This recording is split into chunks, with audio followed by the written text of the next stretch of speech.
الحمد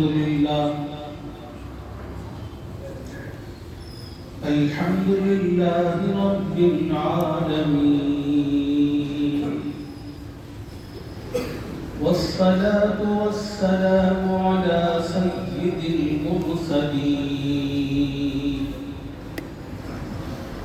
محمد وآله وصحبه أجمعين. أما بعد، فقد قال الله تبارك وتعالى في كلامه المجيد والفرقان الحميد: أعوذ بالله من الشيطان الرجيم، بسم الله الرحمن الرحيم.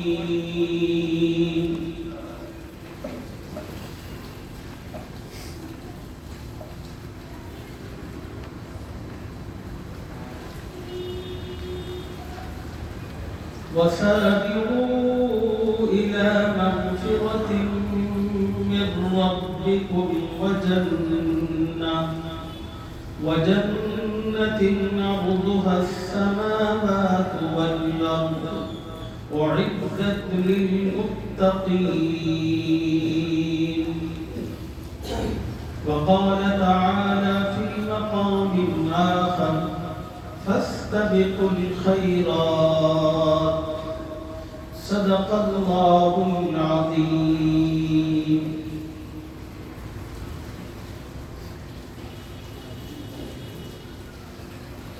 قابل احترام بزرگوں، نوجوان ساتھیوں، دین کی بات عظمت و احترام سے سننے والی ماؤں اور بہنوں، السلام علیکم ورحمۃ اللہ وبرکاتہ۔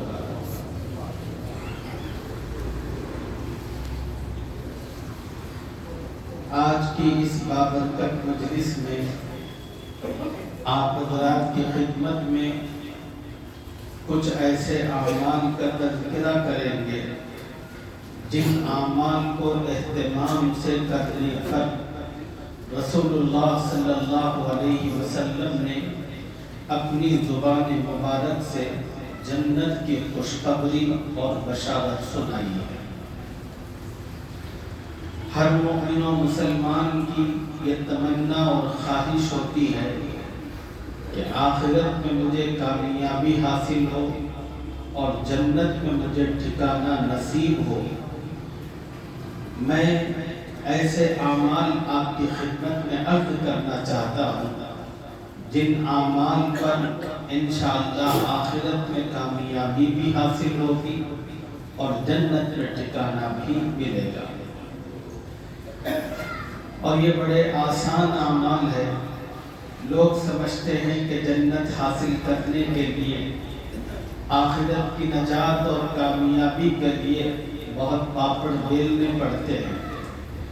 نہیں، رسول اللہ صلی اللہ علیہ وسلم نے اپنی رحمت سے کچھ ایسے آسان اعمال بتائے ہیں جن کا کرنا بڑوں کے لیے بھی، بزرگوں کے لیے بھی، جوانوں کے لیے بھی، خواتین کے لیے بھی، ماں کے لیے بھی، بہنوں کے لیے بھی بہت آسان ہے۔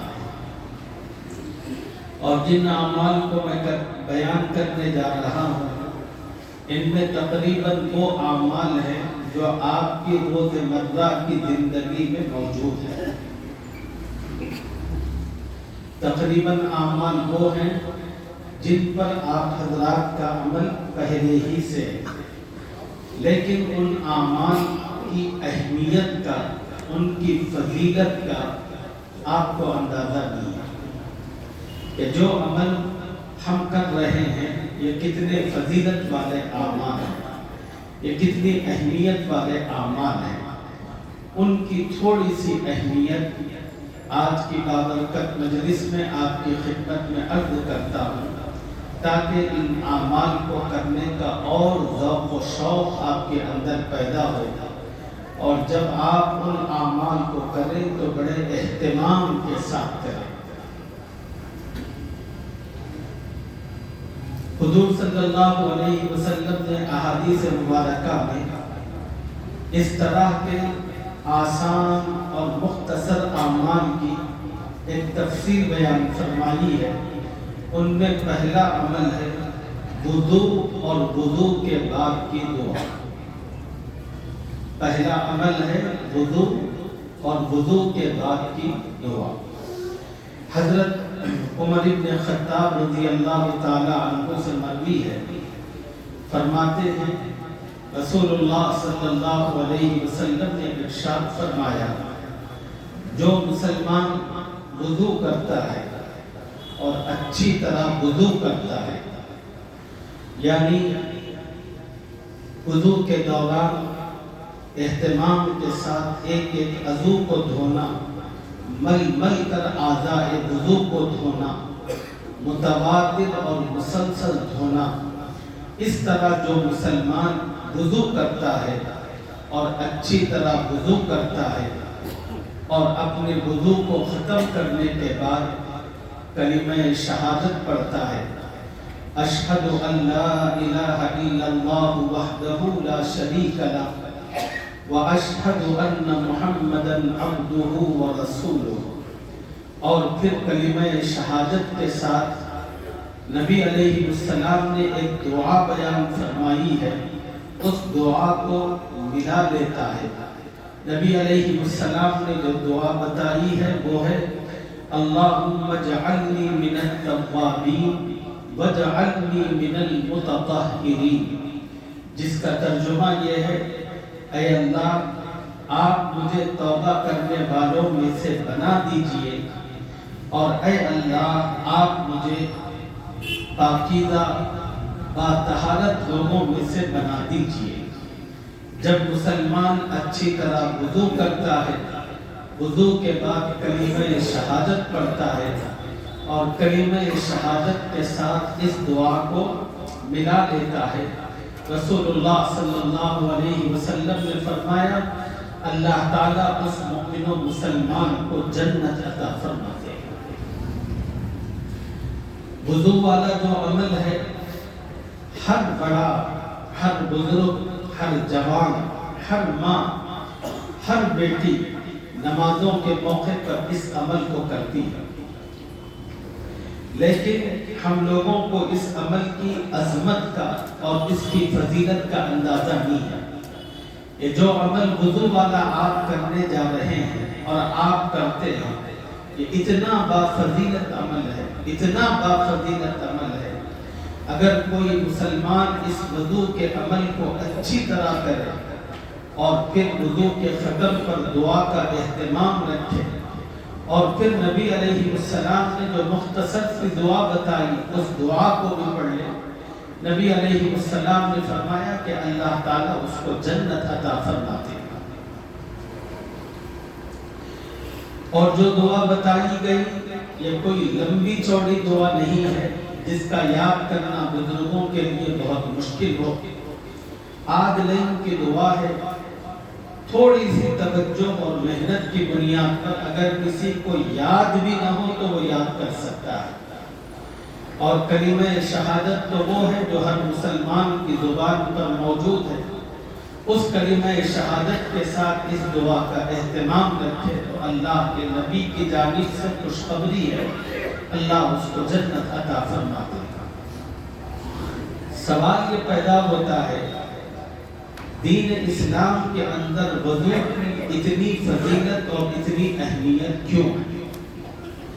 تو اس کا جواب یہ ہے، وضو ایک بہت بڑی عبادت کا ذریعہ ہے، اس لیے کہ اس وضو کی ادائیگی کے بعد ہر مسلمان اللہ رب العزت کی بارگاہ میں حاضر ہو کر یا اپنے مقام پر رہ کر نماز جیسی اہم ترین عبادت کو انجام دے کر اللہ کا قرب حاصل کر سکتا ہے۔ تو چونکہ وضو ایک بہت بڑی عبادت کا ذریعہ ہے، اصول یاد رکھیے، جو چیز کسی بڑی عبادت کے لیے سبب اور ذریعہ بنتی ہے وہ چیز بھی عبادت کہلاتی ہے۔ تو وضو کی اہمیت اس لیے ہے کہ وضو ایک عبادت ہے، اور اس وضو کے اختتام کے بعد ایک مسلمان کلمہ شہادت پڑھتا ہے، اشہد ان لا الہ الا اللہ وحدہ لا شریک لہ واشہد ان محمدا عبدہ ورسولہ۔ یہ وہ کلمہ ہے جو اللہ کو دنیا کے تمام کلموں میں سب سے زیادہ پسند ہے، اور جب وضو کے ساتھ یہ کلمہ پڑھا جاتا ہے تو پھر اللہ تعالیٰ کو وہ وضو بھی پسند، وہ کلمہ بھی پسند ہوتا ہے۔ جب وضو کی اتنی غیر معمولی فضیلت ہے تو اب کوشش کرنی چاہیے ہر بڑے کو، ہر جوان کو، کہ ہم ہمیشہ باوضو رہنے چاہیے۔ حضور اکرم صلی اللہ علیہ وسلم نے ایک حدیث پاک میں فرمایا، قیامت کے دن میں اپنی امت کو پہچانوں گا اعضاء وضو کے چمکنے کی وجہ سے۔ جب امت بار بار وضو کرے گی نمازوں کے لیے تو جتنی مرتبہ وضو کرے گی اس قدر اس کے اعضاء کے اندر چمک اور روشنی پیدا ہوگی۔ اور نبی علیہ السلام نے فرمایا، دنیا میں تو آپ کو چمک نظر نہیں آ رہی، لیکن قیامت کے دن اللہ تعالیٰ آپ کے اعضاء کو چمکائیں گے، آپ کا چہرہ چمکے گا، آپ کے ہاتھ کوہنیوں سمیت چمکیں گے، آپ کا سر مسح کی وجہ سے چمکے گا، اور آپ کے پیر ٹخنوں تک پیر دھونے کی وجہ سے چمکیں گے۔ نبی علیہ السلام نے فرمایا کہ اس چمک کی وجہ سے میں اپنی امت کو پہچانوں گا۔ اس لیے امت کو چاہیے کہ وضو کی اتنی غیر معمولی اہمیت کے پیش نظر ہمیشہ باوضو رہنے کی کوشش کریں۔ اللہ کے کچھ نیک بندے ایسے بھی تھے جو کوشش کرتے تھے کہ ہم ہمیشہ باوضو رہیں۔ حضور اکرم صلی اللہ علیہ وسلم کی حدیث پاک ہے، کما تعیشون تموتون، لوگوں جیسے تم زندگی گزارو گے ویسے تمہیں موت آئے گی۔ تو اس حدیث پاک کی وجہ سے خدا کے جو نیک بندے ہوتے تھے وہ کوشش کرتے تھے کہ ہم باوضو اپنا وقت گزاریں، تاکہ جب ہماری موت آئے تو وہ بھی وضو کی حالت میں۔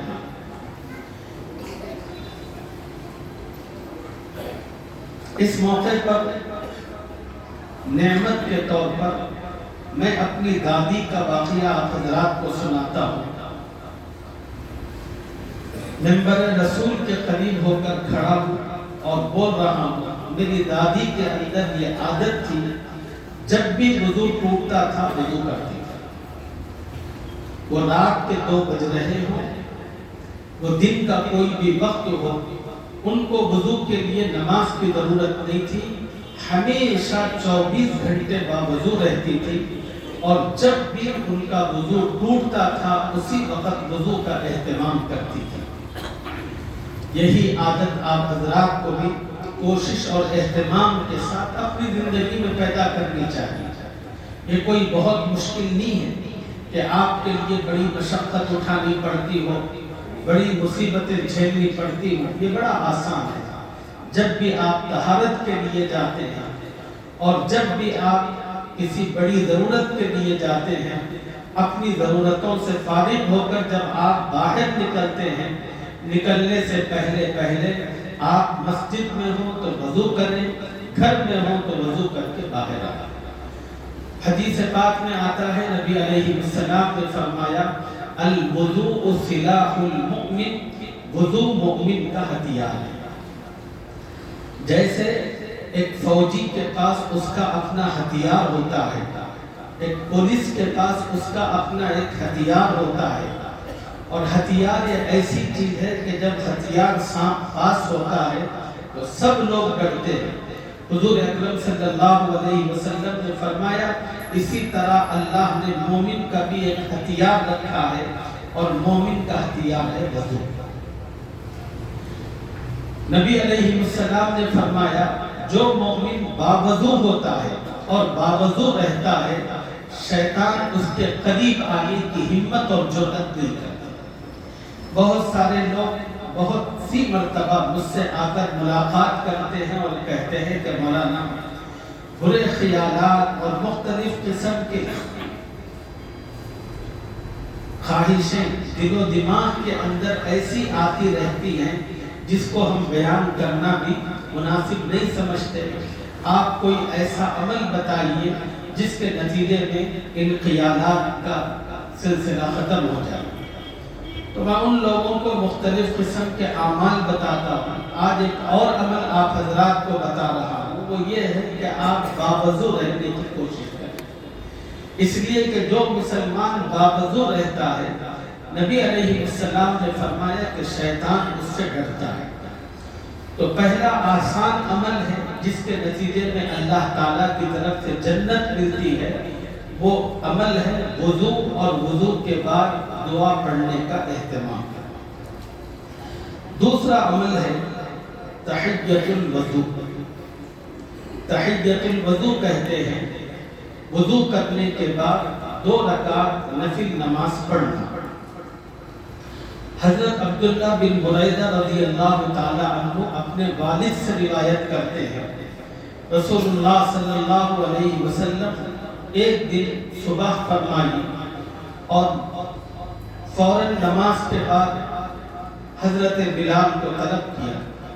حضرت بلال قریب آئے، حضور صلی اللہ علیہ وسلم نے حضرت بلال سے کہا کہ بلال کیا بات ہے، آج میں جنت میں پہنچا تھا تو میں نے دیکھا کہ مجھ سے آگے تم چل رہے ہو، تمہارے قدموں کی آہٹ اور دھمک مجھے سنائی دے رہی تھی، اور بلال کا چلنا آقا کے سامنے اور آقا سے پہلے وہ اس طرح تھا جیسے کسی آقا سے پہلے اس کا غلام چلتا ہے۔ تو نبی علیہ السلام نے فرمایا کہ بلال میں جنت میں تھا اور اپنے آگے تمہارے قدموں کی دھمک اور آہٹ کو محسوس کر رہا تھا۔ بلال بتا تو صحیح، تو ایسا کون سا عمل کرتا ہے جس کے نتیجے میں اللہ نے تجھے اتنا بڑا مقام اور اتنا بلند ترین مرتبہ عطا فرمایا ہے؟ حضرت بلال رضی اللہ تعالیٰ عنہ نے عرض کیا کہ یا رسول اللہ، میرے ماں باپ آپ پر قربان ہو، میں کوئی اتنا بڑا عمل نہیں کرتا، بس مختصر سا عمل کرتا ہوں، وہ یہ ہے کہ جب بھی میں وضو کرتا ہوں، وضو کے بعد 2 رکعت نفل نماز پڑھتا ہوں۔ ہماری مسجد کے جو بزرگ حضرات بیٹھے ہوئے ہیں، الحمدللہ تقریباً بزرگوں کی یہ عادت ہوگی کہ وہ جب بھی وضو کرتے ہیں تو ساتھ میں 2 رکعت نفل پڑھتے ہیں۔ آپ حضرات اب تک یہ نفل پڑھتے تھے، لیکن آپ کو اندازہ اور اہمیت نہیں تھی یہ عمل کتنی فضیلت والا ہے۔ جو مسلمان وضو کے بعد 2 رکعت نفل کا اہتمام کرتا ہے، رسول اللہ صلی اللہ علیہ وسلم نے فرمایا اللہ تعالیٰ اس مؤمن کو جنت عطا فرماتے ہیں۔ تیسرا آسان عمل جس کے نتیجے میں ہر مؤمن مرد اور عورت کو جنت حاصل ہوتی ہے، وہ ہے اذان سننا اور اس کا جواب دینا۔ تیسرا آسان عمل جس کے نتیجے میں ہر کسی کو جنت حاصل ہوتی ہے، وہ ہے اذان سننا اور اس کا جواب دینا۔ دیکھیے صبح سے لے کر شام تک ہر آدمی اپنی اپنی مصروفیتوں کے اندر ہوتا ہے، لیکن جب کبھی آپ جس مسجد میں نماز پڑھتے ہیں اس مسجد کی اذان ہو، کم از کم اس ایک مسجد کی اذان کا اہتمام کرتے ہوئے اس مسجد کی اللہ اکبر شروع ہوتے ہی آپ سب کام چھوڑ کر فون کر رہے ہوں تو فون نیچے رکھتے ہیں اور نیچے رکھ کر تسلی اور اطمینان کے ساتھ اس اذان کو سنیں۔ اذان کوئی گھنٹہ 2 گھنٹے کی تو نہیں ہوتی، اذان بڑی مشکل سے 4 منٹ یا 5 منٹ کی ہوتی ہے۔ آپ کو بس اتنا کرنا ہے کہ اذان سننا ہے اور اذان کا جواب دینا ہے۔ سوال یہ ہے کہ اذان کا جواب کس طرح دینا ہے؟ ہم سب کے ماں باپ قربان ہو رسول اللہ صلی اللہ علیہ وسلم پر، آقا نے ہر چیز ہر طریقہ امت کو بتایا۔ نبی علیہ السلام نے فرمایا، حضرت عمر رضی اللہ تعالیٰ عنہ سے مروی ہے جب مؤذن اذان شروع کرے ایک مومن مرد اور عورت کو چاہیے کہ وہ اذان کو توجہ سے سنے، پھر مؤذن جو الفاظ کہتا ہے انہی الفاظ کو سننے والا بھی دہرائے۔ مثلا اگر مؤذن کہتا ہے اللہ اکبر اللہ اکبر، آپ بھی کہیں اللہ اکبر اللہ اکبر۔ مؤذن جب کہتا ہے اشہد ان لا الہ الا اللہ، تو آپ بھی کہیں اشہد ان لا الہ الا اللہ۔ جب مؤذن کہتا ہے اشہد ان محمد رسول اللہ، آپ بھی کہیں اشہد ان محمد رسول اللہ۔ جب مؤذن کہے حی علی الصلاۃ، آپ کہیں لا حول ولا قوۃ الا باللہ۔ جب مؤذن کہے حی علی الفلاح، آپ کہیں لا حول ولا قوۃ الا باللہ۔ جب مؤذن کہے اللہ اکبر، آپ بھی اللہ اکبر کہیں۔ اور جب مؤذن آخری جملہ کہے لا الہ الا اللہ، اور سننے والا دل کی نیت کے ساتھ پاکیزگی کے ساتھ لا الہ الا اللہ کہے، نبی علیہ السلام نے فرمایا اللہ تعالیٰ اس مومن کے لیے جنت واجب فرما دیتے ہیں۔ اب آپ بتائیے کہ اس سے آسان عمل جنت کو پانے اور حاصل کرنے کا کوئی ہو سکتا ہے؟ اس کے لیے نہ کسی بہت بڑی مشقت کی ضرورت ہے، اس کے لیے نہ کسی بہت بڑے مجاہدے کی ضرورت ہے۔ آسانی کے ساتھ پڑھا لکھا، جاہل، کم پڑھا لکھا، شہری، دیہاتی، ہر آدمی اس عمل کو اہتمام سے کر اپنی جنت کو یقینی بنا سکتا ہے۔ چوتھا آسان عمل جس کے نتیجے میں اللہ تعالیٰ جنت واجب فرماتے ہیں وہ ہے مسجد بنانا۔ حضرت عثمان ابن عفان رضی اللہ تعالیٰ عنہ سے مروی ہے، رسول اللہ صلی اللہ علیہ وسلم نے ارشاد فرمایا من بنا للہ مسجدا بنا اللہ لہ بیتا فی الجنہ، جو مسلمان اللہ کے لیے مسجد بناتا ہے اللہ اس کے لیے جنت میں شاندار محل تعمیر فرماتے ہیں۔ اس مسجد کو تعمیر دو تین طریقے پر آپ کر سکتے ہیں۔ اگر اللہ تعالیٰ نے آپ کو بڑی حیثیتوں سے نواز رکھا ہے، آپ مستقل اللہ کا گھر تعمیر کروا دیجیے۔ اگر آپ کے اندر اتنی حیثیت نہیں ہے تو پھر آپ مالی اعتبار سے اللہ کے گھر کی تعمیر میں جو تعاون آپ سے ممکن ہو سکتا ہے اتنا تعاون کرتے چلے جائیے۔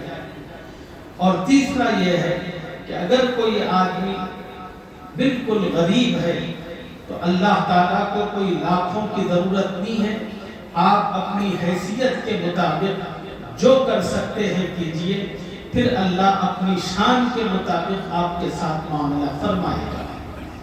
میں اس سلسلے میں ایک واقعہ آپ حضرات کو سناتا ہوں۔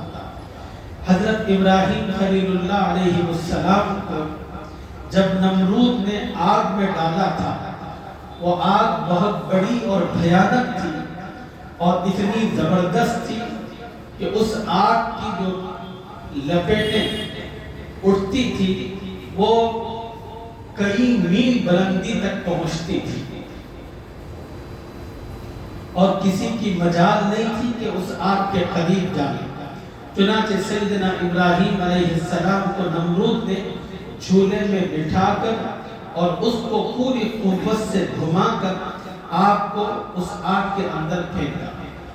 حضرت ابراہیم علیہ السلام جب اس آگ میں پہنچے تو وہاں پر علماء نے ایک چڑیا کا کردار بیان کیا۔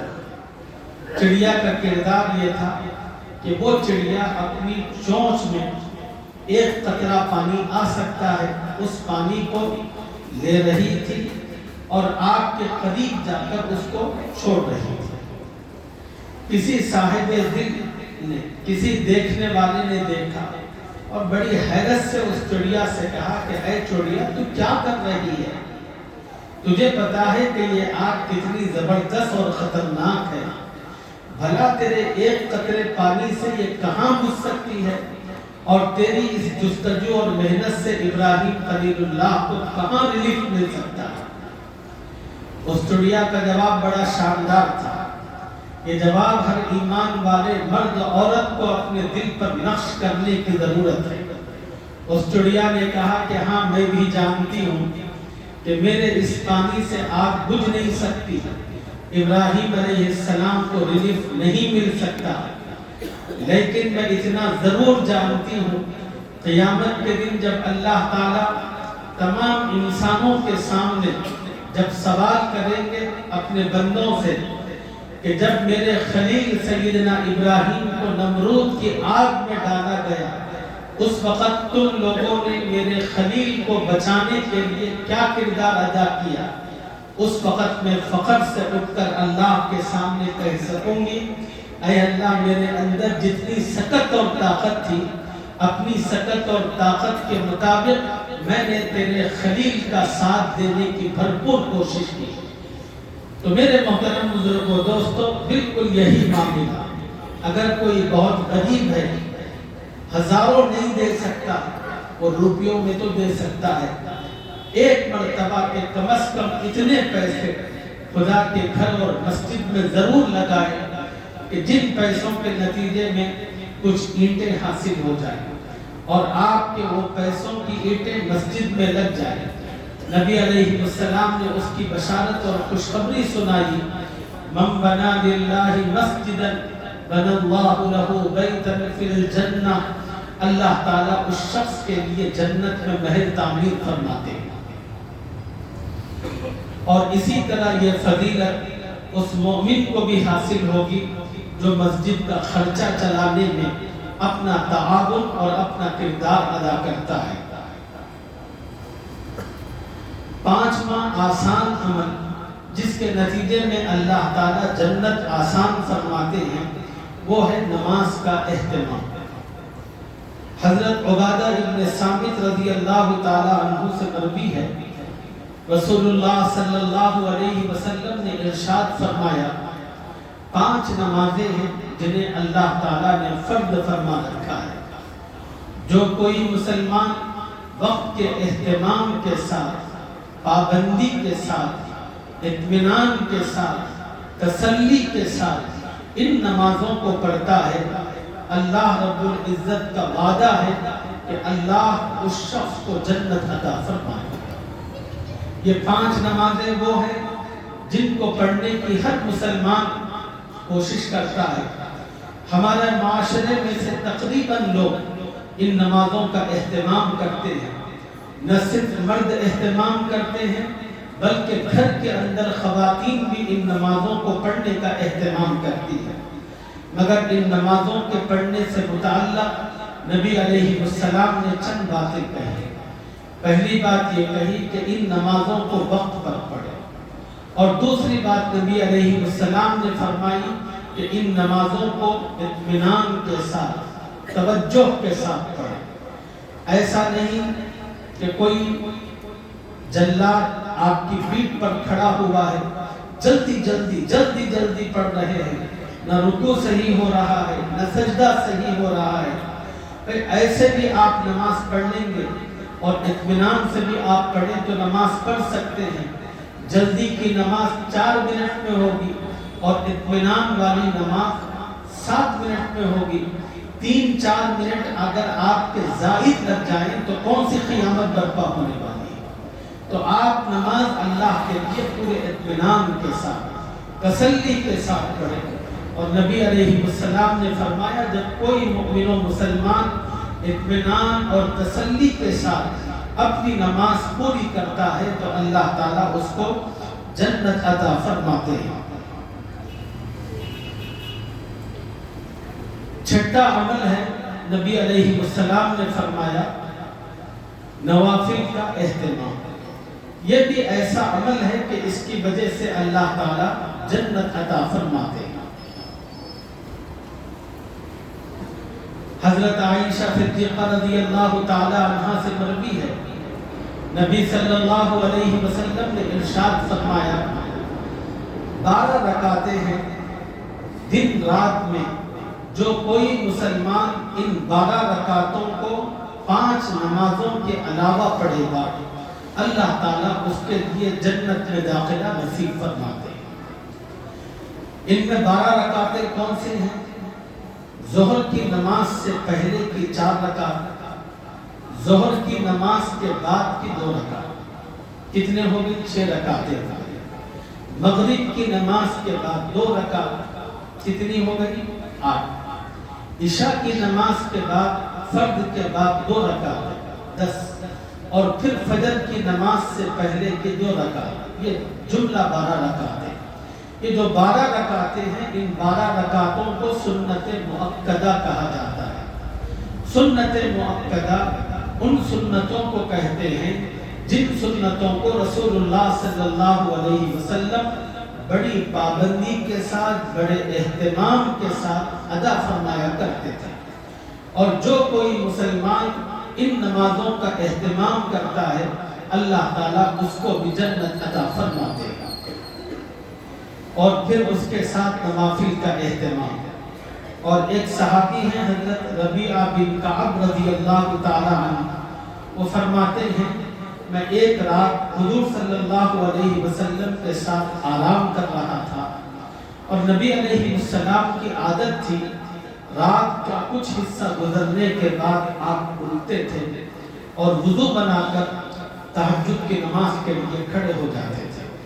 حضرت ربیعہ بن کعب کہتے ہیں جب نبی علیہ السلام اٹھے تو میں نے حضور صلی اللہ علیہ وسلم کے لیے وضو کا پانی، مسواک، جن جن چیزوں کی آقا کو ضرورت پڑتی تھی وہ تمام کی تمام چیزیں پہلے ہی سے رکھ دی۔ نبی صلی اللہ علیہ وسلم استنجا سے فارغ ہو کر وضو فرما کر جب آئے اور حضرت ربیعہ کی اس خدمت کو بہت خوش ہوئے۔ نبی علیہ السلام نے خوش ہو کر ربیعہ سے کہا ربیعہ مانگ جو مانگتا ہے۔ ربیعہ نے کہا یا رسول اللہ بس اتنا مانگتا ہوں کہ قیامت میں اللہ جنت میں آپ کا ساتھ عطا فرمائے۔ اب آپ اندازہ کریں کہ میں اور آپ ہوتے تو کیا مانگتے تھے؟